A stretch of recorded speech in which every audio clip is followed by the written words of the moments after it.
Real estate రంగంలో పారదర్శకత పెంచడానికి రేరా చట్టం 2016 చాప్టర్ 2 ముఖ్యమైన నిబంధన section 4 clause 2 sub class L దీని ప్రకారం ఏ ప్రమోటర్ అయినా ప్రాజెక్ట్ రిజిస్టర్ చేసేటప్పుడు ఒక డిక్లరేషన్ మరియు అఫిడేవిట్ను తప్పనిసరిగా సమర్పించాలి.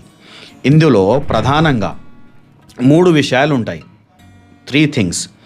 ఒకటి వచ్చేసి సదరు భూమిపై ప్రమోటర్కు చట్టబద్ధమైన హక్కు ఉందనే గ్యారంటీ. రెండోది ప్రాజెక్ట్ భూమి అన్ని రకాల వివాదాలు అంటే ఎన్కంబ్రెన్సెస్ ఫ్రీ అంటే ఎన్కంబ్రెన్సెస్ నుండి విముక్తి పొందిందని లేదా ఉన్న వివాదాల వివరాలను స్పష్టం చేయడం.